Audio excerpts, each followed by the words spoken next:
médula, de la nefrona no es necesario que lo expliques de nuevo porque se supone que ya lo vieron también en primero. Ah, bueno. Pero ahorita vamos viendo a ver que sí y que no. Está Me bien. dijo, Porque me sí dijo es que va a mucho de leer del hablar. libro, Cas. Ojo ahí. Ay, Es corto. Yo no te voy a preguntar de tu tema porque sé que no te lo sabes. quisieras. No se durmió el otro día. Nosotros les vamos a hablar de aparato urinario. Primero vamos a empezar con riñón y un poquito con su estructura. Los riñones son órganos con forma de bichuela, rojizos, que miden unos 10 centímetros de alto por 6 centímetros de ancho y 3 centímetros de espesor. O sea, de rayo. Alto, ancho y espesor.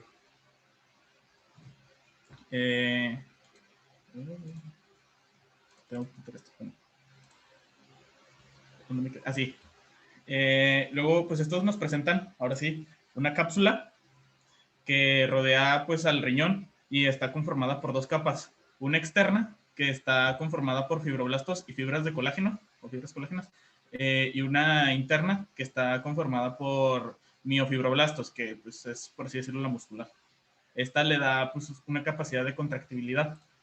Primero, pues tenemos la externa, que esta se tiñe de un azul intenso, como podemos observar, debido al colágeno.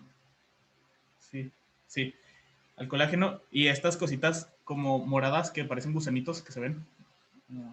Esto, ay, raya de azul, no se ve. Estas cositas que se ven aquí como gusanitos son las que producen, pues, pues esto, todo lo demás que se ve de azul. Si mal no entendí el tema, que es, pues, todas las fibras colágenas. Y luego ya tenemos la parte interna, la capa interna, que está pues compuesta de miofibroblastos, que como pues, les mencioné, le da una capacidad de contractibilidad. Esto en realidad pues no tiene una función muy específica, pero pues la que viene en el libro decía que la única que se le había encontrado hasta el momento era para resistir la presión, porque pues como tiene que resistir la presión de la sangre y la orina, pues por eso. Y luego pues ya de estas dos capas pues ya sigue la corteza del riñón, pero pues eso les voy a hablar un poquito más adelante. Luego ahora sí vámonos hacia el riñón. Pues el riñón presenta una corteza periférica y una médula interna, o sea, se dividen en esos dos. La médula se encuentra dirigida pues hacia el hilio renal, hacia acá, o sea, como podemos observar, se encuentra dirigida hacia acá, que es donde se localizan pues los corpúsculos renales. Y por el contrario, perdón, los corpúsculos renales se encuentran en la corteza, se me fue el rollo. Y luego ya por el contrario, pues está la médula, que está Perdón, ya me puse nervioso, fuck.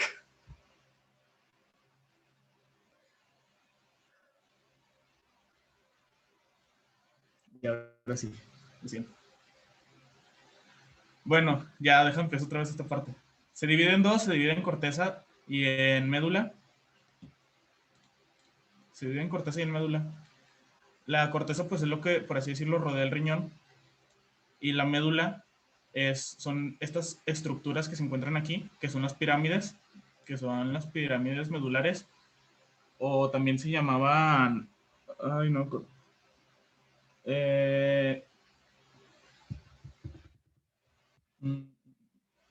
o pirámides renales, eran las pirámides renales. Y como te mencioné, pues se encuentran dirigidas hacia el hilio renal. Tienen una base que se encuentra dirigida hacia la corteza y un vértice que se encuentra dirigido hacia el hilio renal. Este vértice también se le conoce como papila renal. Aquí en esta papila renal es donde podemos encontrar los conductos de Bellini, que son los que liberan la orina hacia los cálices menores. Aquí, pero después de los conductos de Bellini, tenemos lo que es el área cribosa, que es donde, según entendí, que se purifica o sea, se lleva a cabo la ultrafiltración de lo que queda de la sangre. Y luego ya pasa aquí al cáliz menor, que 2 o 3 cálices menores nos forman ya un cáliz mayor, que no sé por qué abajo dice válix mayor, pero creo que o sea, está mal, debería decir cáliz mayor. Y ya el cáliz mayor va a desembocar a la pelvis renal.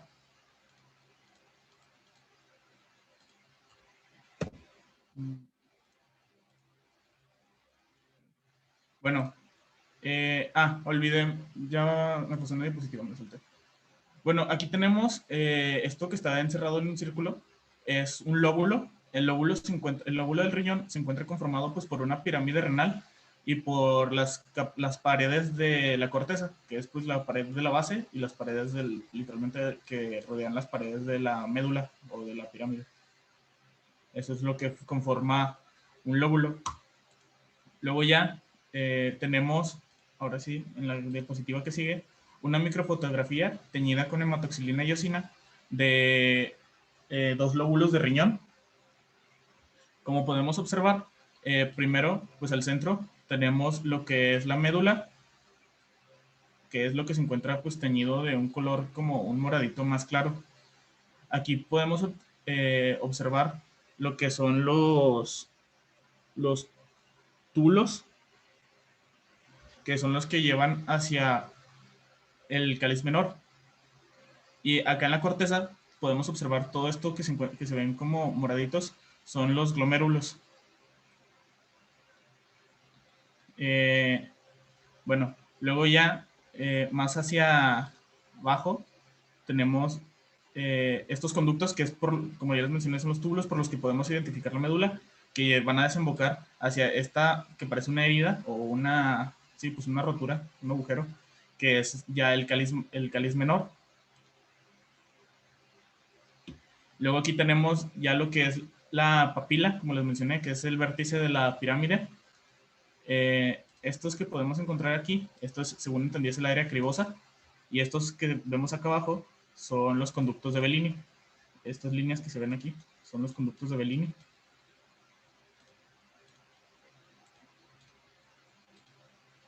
Y luego ya pues les voy a comenzar a hablar.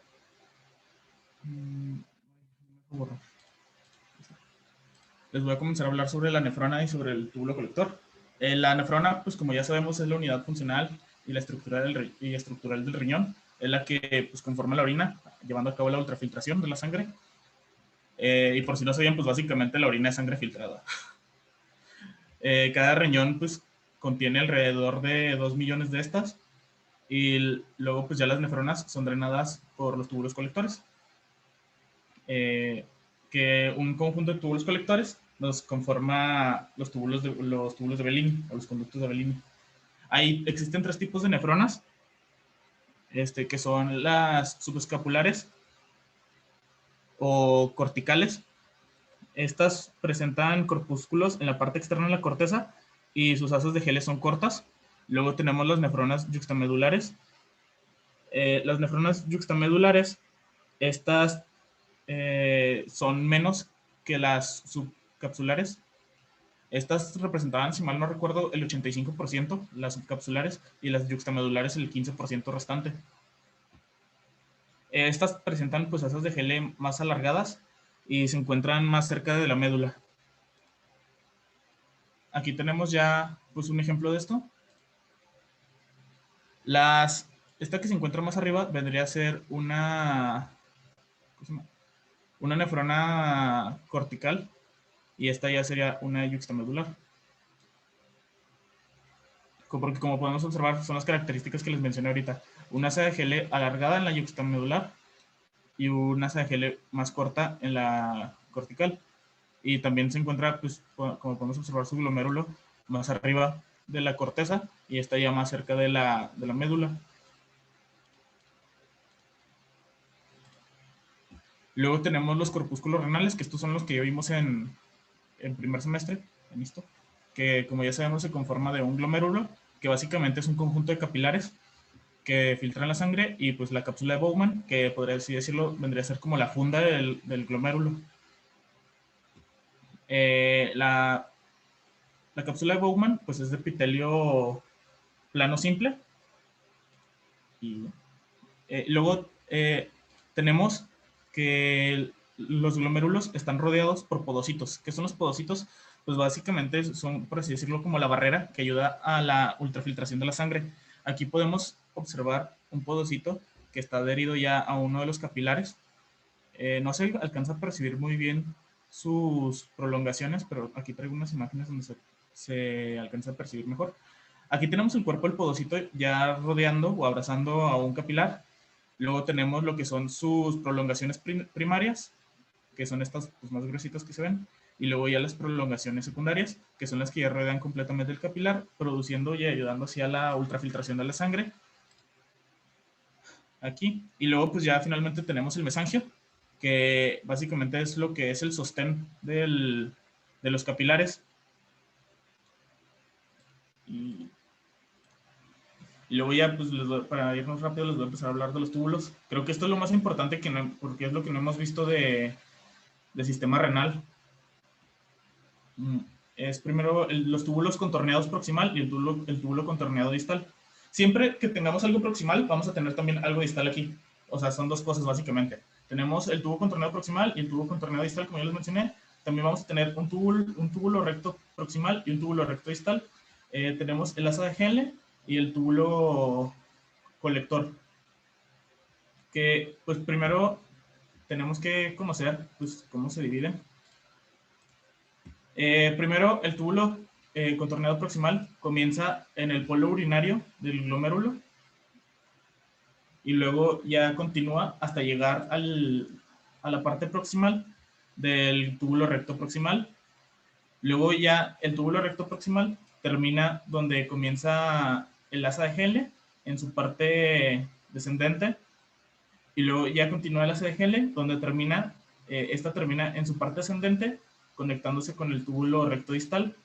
Luego ya siguiendo el túbulo recto distal, prosigue hasta el túbulo contorneado distal y este túbulo contorneado distal ya termina al unirse al túbulo colector.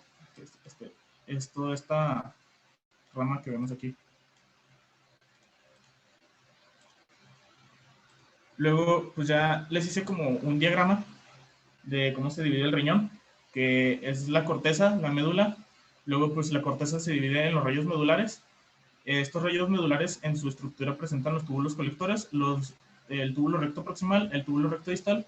Luego ya tenemos el laberinto cortical, y luego pues ya dentro de las estructuras que se encuentran dentro del laberinto cortical, tenemos lo que es el corpúsculo renal, el túbulo contorneado proximal y el túbulo contorneado distal. Y luego ya en la médula pues tenemos el túbulo colector proximal, el túbulo recto distal y las ramas delgadas de la asa de Henle. Pues ustedes dirán, ¿para qué sirve todo esto, toda esta información? Pues básicamente nos ayuda a distinguir en una laminilla, pues en qué parte del riñón nos encontramos. Porque, pues como ahorita les voy a explicar cómo identificar cada uno de estos, para que así sin que les digan, pues en qué parte del riñón nos encontramos, pues puedan identificarlo.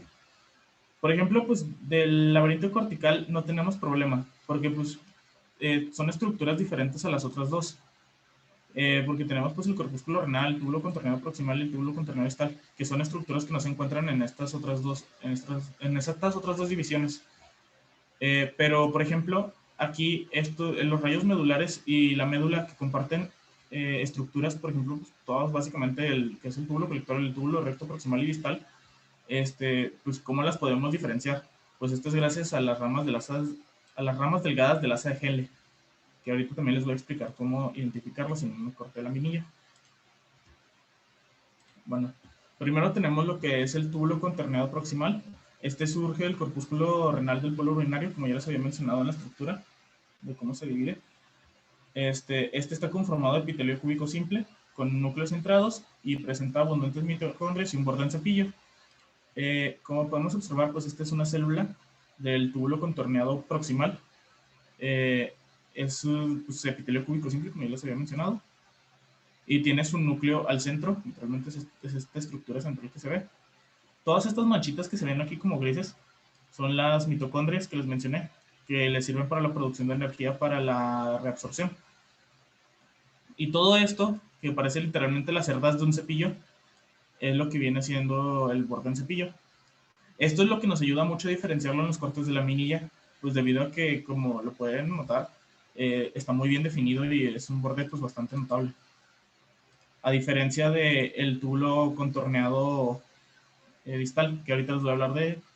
Como podemos observar, pues aquí en su luz, debido a que tiene este borde en cepillo, se ve una luz como sucia y pues es por eso que lo podemos identificar, además de que la luz se ve así como irregular. Tienen como una forma de estrella muchas veces y básicamente esa es una de las características principales por las que lo podemos observar, por la suciedad de su luz y por su irregularidad. Y también pues como podemos observar aquí tienen los núcleos, son grandes y centrados. Esto es del túbulo contorneado proximal. Luego tenemos lo que es el túbulo contorneado distal. Este es muy similar, también es de epitelio cúbico simple, núcleos centrados y presenta abundantes mitocondrias y también tiene borde en cepillo. La diferencia principal pues es esta, el borde en cepillo que tiene está muy poco definido. O sea, a diferencia del otro, como podemos observar aquí, prácticamente no se nota. O sea, está muy pequeño o prácticamente inexistente. O sea, y también pues cuenta con sus mitocondrias y con su núcleo centrado y también es cúbico simple. Aquí tenemos unas imágenes también de otra laminilla. Aquí, como podemos observar, debido a esto de que su borde en cepillo es más pequeño, pues tiene una luz más limpia. Además de que la forma de su luz es más regular, o sea, se puede tomar como una luz circular u ovalada, pero pues ya es más regular. Por ejemplo, aquí ya tenemos un corte donde tenemos pues ambas, las que tienen la D son los túbulos contorneados distales y las que tienen la P son los túbulos contorneados proximales. Como podemos observar, aquí se ve pues, claramente la diferencia, ¿no? Las luces están muy irregulares en los proximales, mientras que en las distales se encuentran más, pues sí, o sea, más limpias y más regulares. Bueno, ya después tenemos el túbulo recto proximal. Esto es muy similar a los túbulos contorneados. También son de epitelio cúbico simple, núcleos centrados y presentan abundantes mitocondrias y también tienen borde en cepillo. Pero el borde en cepillo también es poco definido, se parece mucho al túbulo contorneado distal. O sea, es muy similar. Pero la diferencia es que tiene también su luz es irregular. O sea, es por lo que lo pueden diferenciar.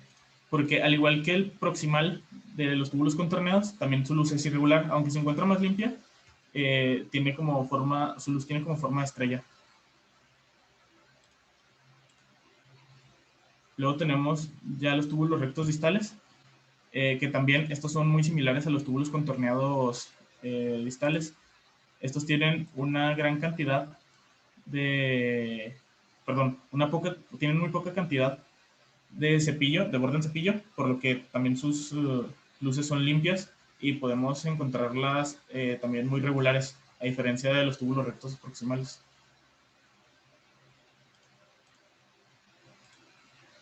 Y luego ya pues finalmente tenemos las asas delgadas las ramas delgadas del asa de Henle, perdón, que también son de epitelio plano simple, núcleo aplanado, y comienzan en el túbulo recto proximal y terminan en el túbulo recto distal. Tienen bordes delgados debido a esto mismo de que son de epitelio plano simple, y estas son las más fáciles de identificar, pues debido a esto, o sea, las hace muy identificables que sean así planitas y con una luz muy limpia. Ahorita les voy a poner una microfotografía donde se pueden observar ya pues todas combinadas y que pueden darse cuenta que sí es fácil de identificarlas. Y ya tenemos también el túbulo colector, que como les mencioné es la última parte de, pues sí, o sea, de la recolección de la orina, que ya esta lleva hacia la vejiga. Tiene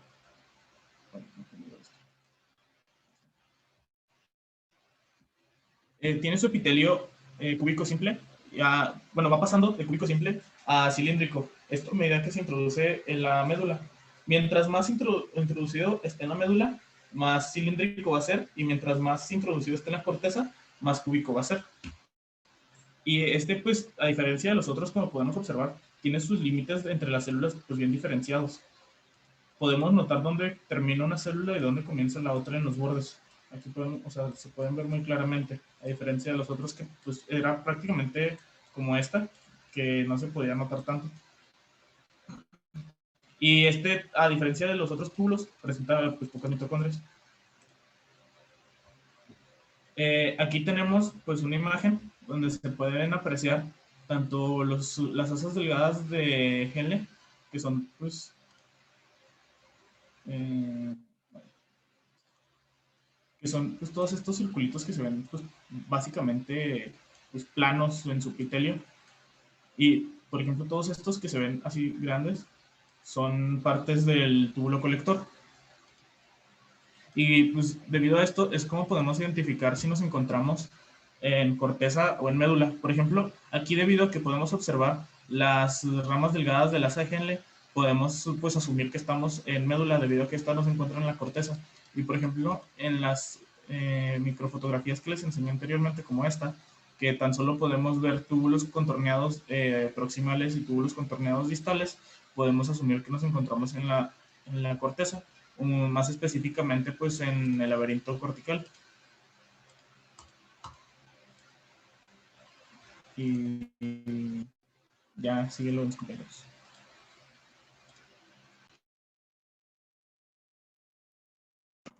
Bueno, ahí voy. ¿Sí me escucho? Así es. Sí, ándale pues. Bueno, pues la vejiga pues es como ya, ¿se escucha mi perro? Bueno. Así es. Bueno, ahí voy. ¿Se escucha fuerte o no? Para seguir hablando. Nah, tú date. Bueno, como sabemos la vejiga pues es como si fuera, bueno, es el almacén de la orina. Entonces, pues es importante. Es como dice ahí, pues es un reservorio extensible de la orina, como les dije, pues es como un almacén. Tiene 3 orificios y a la vez estos 3 orificios pues forman el trígono, que son los 2 orificios que podemos notar ahí, que son los ureterales y el orificio uretral, que el que tenemos en el inferior. Si pueden ver ahí donde dice uretra, pues ahí está el orificio uretral. Ahí va. Bueno, tiene dos capacidades la vejiga. Pues una es cuando está vacía, pues forma como si fueran el epitelio, pues forma como si fueran cúpulas, como que se arruga. Como cuando nos metemos a la alberca y se arruga, pues así. Y cuando está llena, pues es totalmente lisa. Dale la siguiente.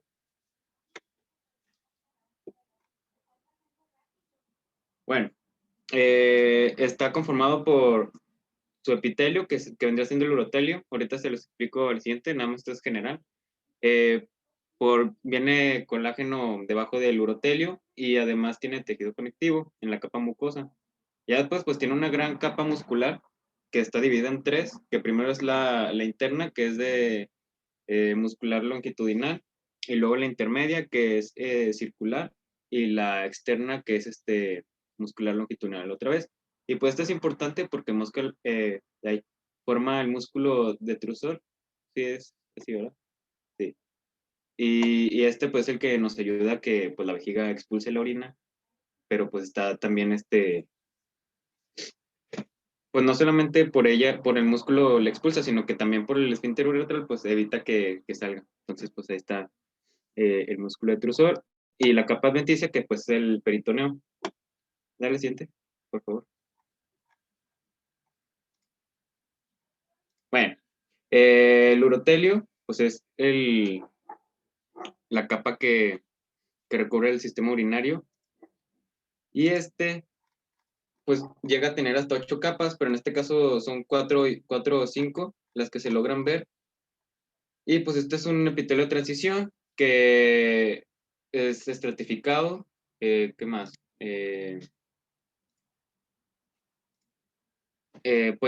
Ayuda a que se puedan contraer las células epiteliales y expandirse, por lo mismo que les digo que pues, la vejiga cuando está llena, pues se expande totalmente, se hace grandota. Y cuando no tiene orina, pues se hace chiquita. Entonces es cuando se contrae y se expande. Esto es la habilidad que le da gracias al epitelio de tensión que vendría siendo el urotelio. Dale, bueno, y vamos a ver en el T, sí, es un superpoder, la verdad. En el TP, pues es el urotelio. Ahí podemos ver que hay diferentes capas y luego debajo de ella se llegan a ver los vasos sanguíneos, que ahí está con la B y la V. Ya, dale la siguiente, por favor. Bueno, ahí en esta creo que se logra ver un poco mejor la cantidad de capas que llega a tener el urotelio. y luego debajo de ella el colágeno, el tejido conectivo. La capa muscular no tiene, digo, la capa de la mucosa no tiene, no tiene pues muscular, y se pasa directamente al músculo detrusor, que vendría siendo la imagen que ven a la derecha, que donde vienen las fibras musculares lisas y que son longitudinales y circulares. Da la siguiente, creo que en la siguiente se ve mejor, por favor.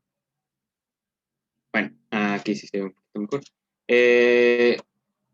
Bueno, viene la capa mucosa con su urotelio, que tiene el tejido conectivo, la lámina propia, y luego abajo de ella, pues ya viene la capa muscular, que en sí es, se logra ver muy bien, es grande, y está acompañada por los vasos sanguíneos, está perfectamente irrigada e inervada. Y la siguiente, sí, creo que hay otra, si no, ya no. No, bueno, entonces regresan.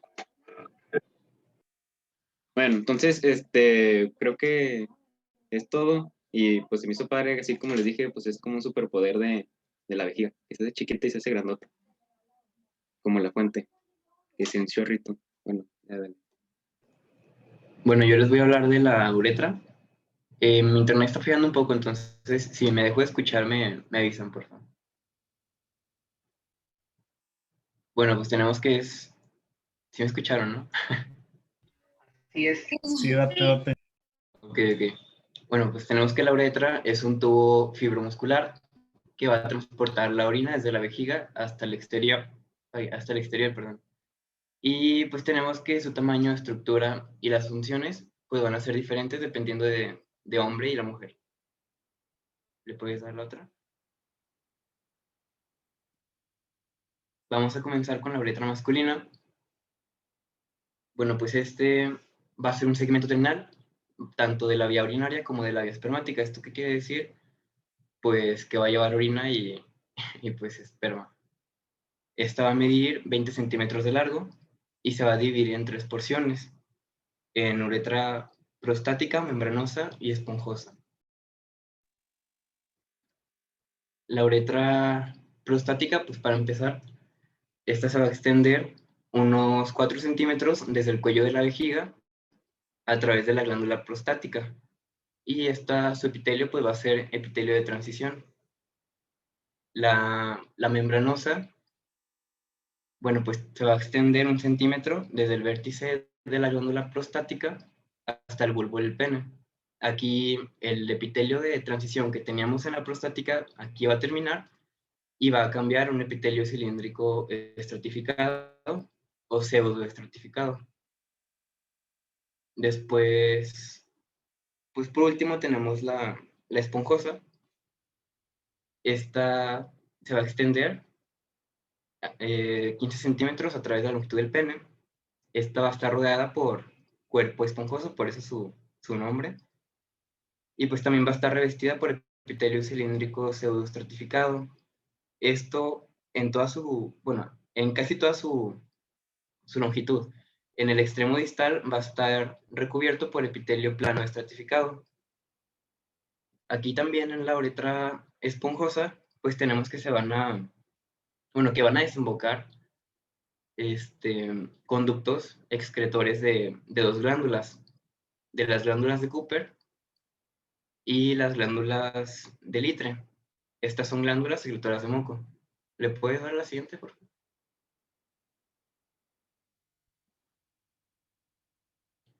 Bueno, aquí podemos ver, empezando por el centro, pues el epitelio cilíndrico pseudoestratificado. Por arriba está señalado arriba a las esquinas se ven pues 2 como partes de unas bolas en diferente tonalidad. Estas pues van a ser cuerpos cavernosos y alrededor del epitelio cilíndrico, bueno, pues seguiría lo que es el cuerpo esponjoso. ¿Le puedes dar, por favor?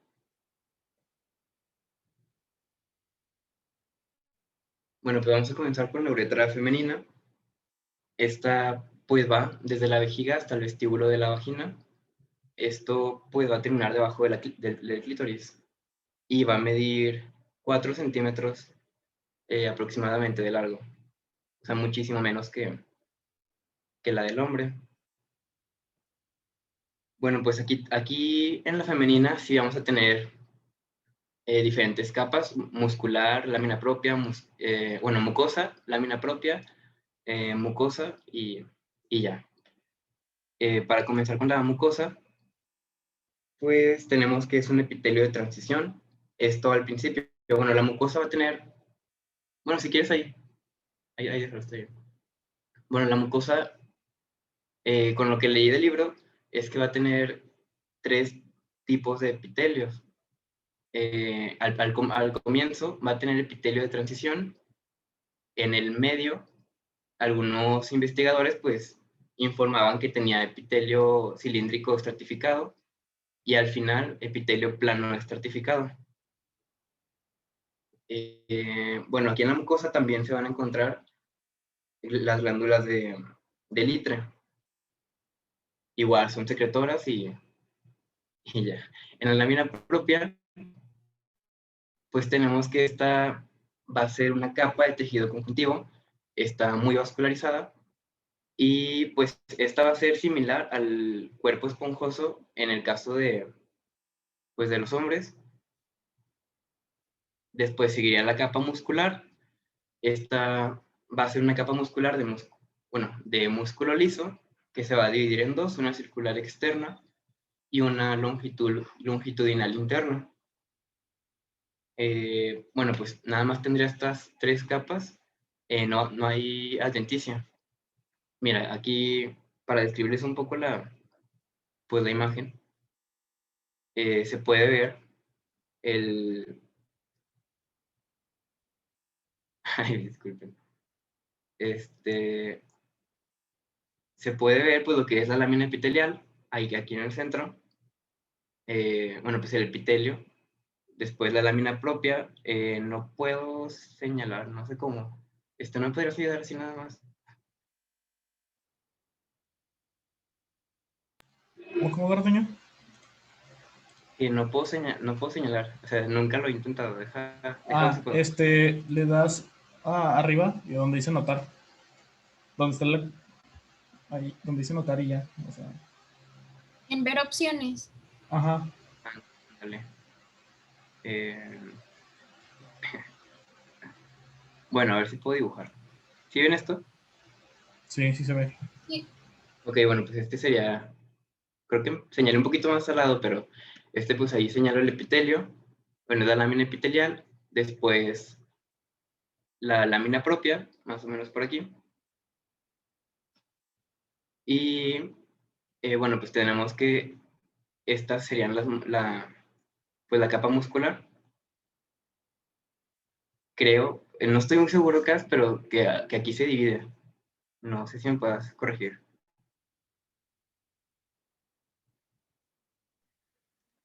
Y Ok.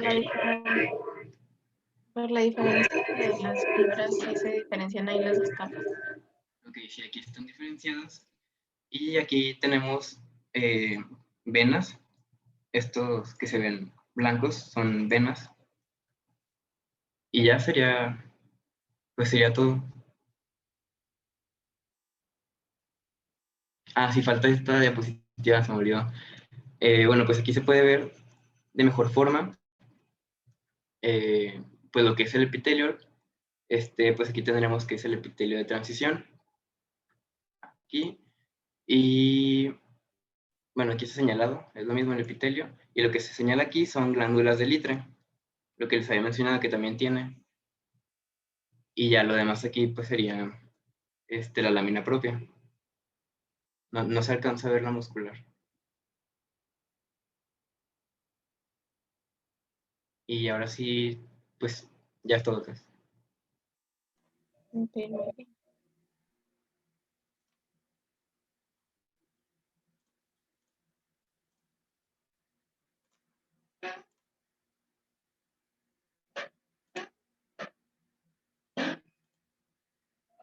¿Ya pueden ver mi pantalla? Sí, casi ya se ve. Sí.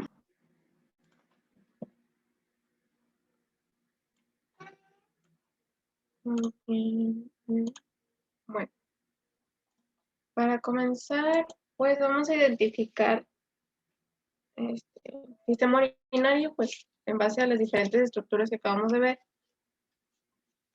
Todos tienen su importancia, pero la principal son los riñones, porque pues aquí comienza todo el proceso de la formación del ultrafiltrado. En los riñones tenemos dos, dos capas principales en las cuales vamos a identificar la médula y la corteza. Podemos llegar a presenciar una tercera capa que es la cápsula, que es propiamente tejido conectivo, me parece que es denso. Es denso irregular. Uh-huh. Y a partir de ahí bueno, tenemos una cápsula, luego va la corteza, que la corteza básicamente la vamos a identificar por la presencia de corpúsculos renales, que aquí no se aprecian de maravilla, a mí me sirve mejor. Los corpúsculos renales, que pues sabemos cuál es su función, cómo están ubicados y pues básicamente cómo es la composición de ellos, ¿no? Vamos a identificar pues la cápsula y el glomérulo, como le estaban mencionando ahorita, y pues básicamente en la médula es prácticamente nula la posibilidad de que se lleguen a presentar glomérulos o cápsulas de Bowman. Pero pues en base a las porciones que vamos a poder observar de los túbulos podríamos identificarlo.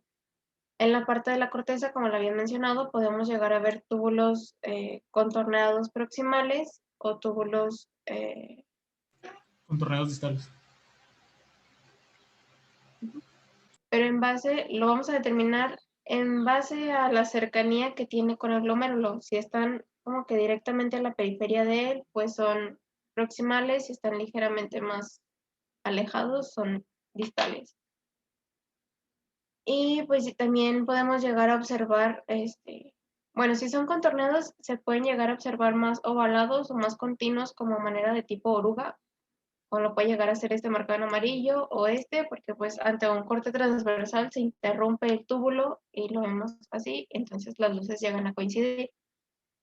Si vemos simplemente las luces como que completamente circulares, pueden ser túbulos rectos, que pues en base a la distancia con el glomérulo también determinamos si son proximales o son distales.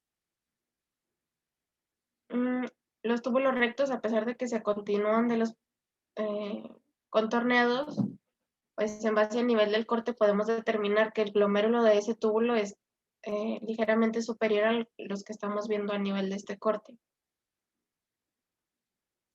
Luego, a nivel de corteza, básicamente vamos a observar un conjunto de túbulos que pues bien explicado lo dio ahorita Manuel Saracho.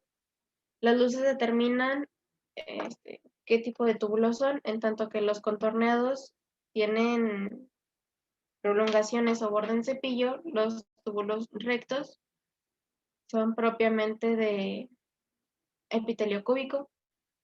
Y también en esta parte que llegamos a ver estos túbulos con epitelio plano, pues sabemos que son el lazo de Henle.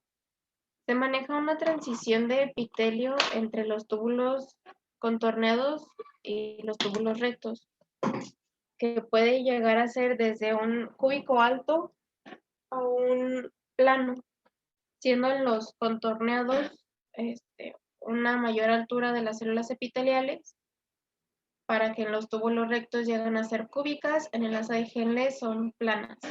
Y otra vez, túbulo recto es cúbico, túbulo contorneado es cúbico alto o se puede considerar como cilíndrico.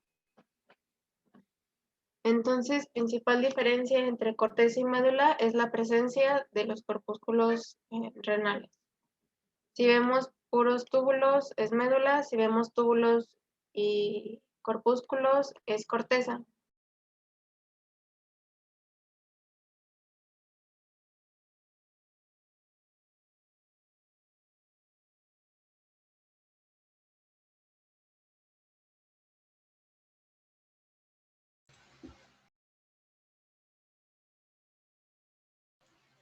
Te muteaste. pasando un camión y no iba a escuchar nada. ¿Hay dudas de eso?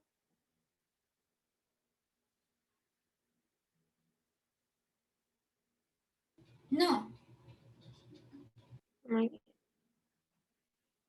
Luego, en esta parte también es una porción de la parte más basal o más proximal de lo que es una pirámide renal, en las cuales, pues ante un corte sagital o medio del riñón, podemos observar la parte longitudinal de los túbulos colectores, que son todas estas luces que vemos aquí como pequeñas estriaciones. Todo el contenido que rodea estos túbulos puede ser tejido conectivo que le permite propiamente a las nefronas permanecer en su lugar, o si no también pueden llegar a ser las células epiteliales que componen o dan la estructura a los túbulos colectores. Sabemos que estos túbulos colectores llegan a una zona en la que convergen, que depositan el filtrado, el ultrafiltrado en el área, bueno, a través del área cribosa de esta pirámide hacia lo que son las cálices. Sabemos que cálices vienen de menores, luego mayores, hay una dilatación, se forma la pelvecilla, luego se estrecha de nuevo para continuarse con el uréter. Pues de aquí es básicamente lo importante.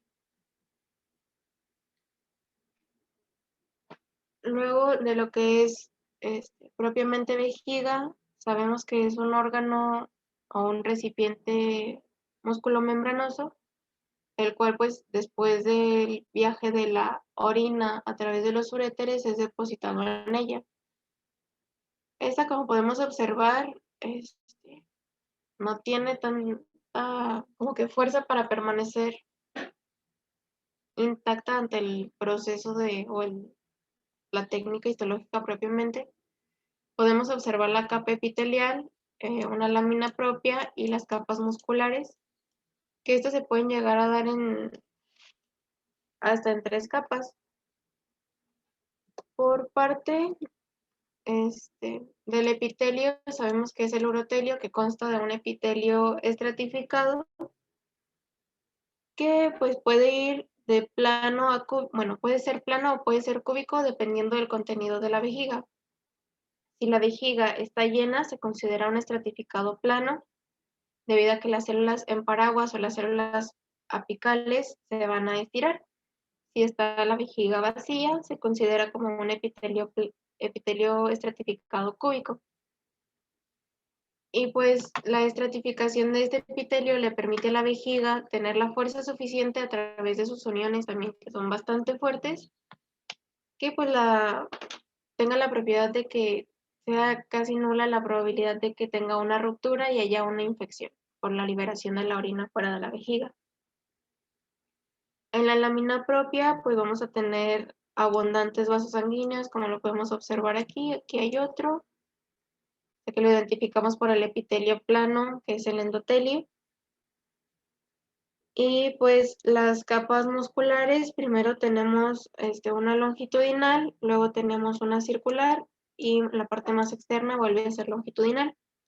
En la parte de la circular, que pues es la media, puede llegar a presentarse un engrosamiento en la parte más inferior, la cual pues vamos a identificar que si es de músculo estriado, se va a tratar del esfínter vesical, que pues aquí está el primer esfínter o el esfínter proximal, porque también al final, o en la parte más externa, tenemos un esfínter externo. Y pues finalmente, dependiendo de la porción de la vejiga, podemos llegar a presentar una capa de tejido seroso, que también pues nada más en la parte superior está ligeramente cubierta por el peritoneo, que es donde vamos a diferenciar los órganos o las vísceras propiamente.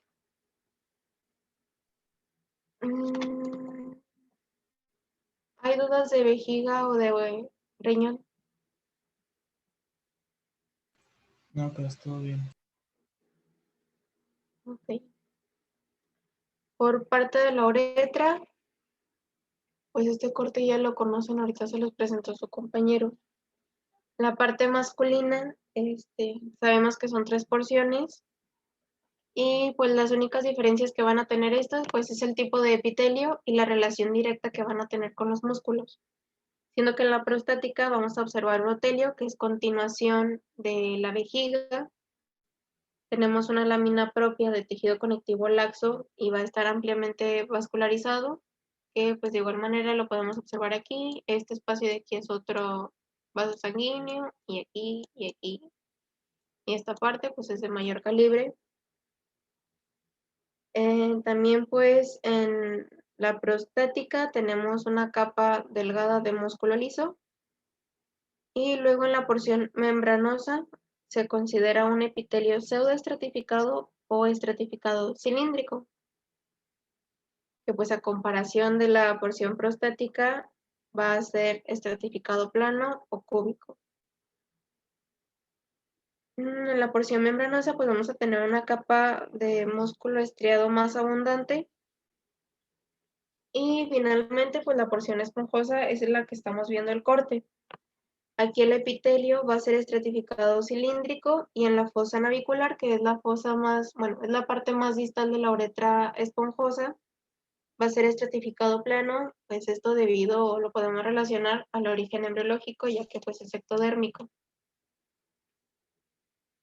Y pues en el transcurso de toda la uretra vamos a tener las glándulas de Litre que le dan la protección a la uretra para las propiedades de la orina en caso de que sea ácida o en caso de que sea básica, pues que el epitelio no se vea dañado. En la parte de la uretra esponjosa, pues vamos a tener la relación con el músculo de los cuerpos cavernosos. Y pues la luz de la uretra masculina en comparación a la femenina, pues se va a ver muy diferente, ya que como aquí vemos, los pliegues que se llegan a observar son muy pocos y también pues son pequeños. Y la luz está bien establecida, en tanto que la uretra femenina pues tiene más prolongaciones y esto pues también a las características que conocemos en anatomía, sabemos que la uretra femenina tiene la capacidad de dilatarse hasta 1 centímetro, en tanto que la masculina por la presencia de los músculos no tiene esta propiedad.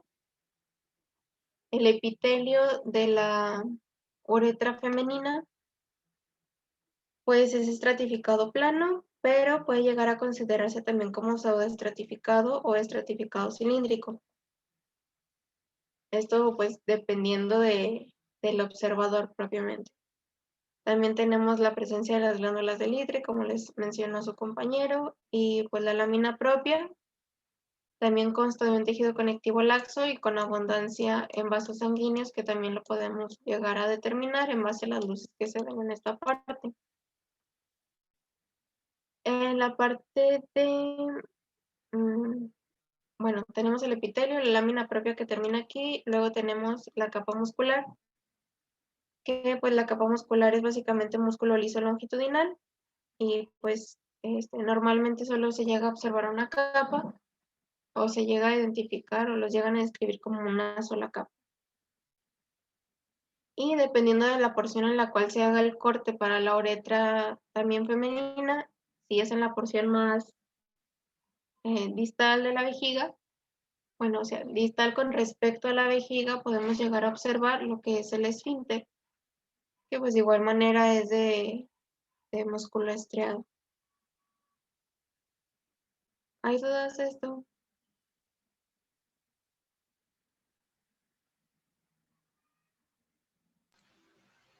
Creo que no, pues.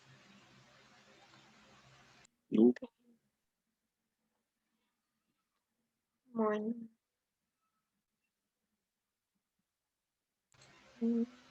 Cas, ¿por qué estás agüitado? ¿Mandé? ¿Por qué estás agüitado? Ando cansadita, ya quiero terminar mi semestre. ¿Ya te ¿No falta terminan mucho? ustedes? Terminamos el 31 de mayo con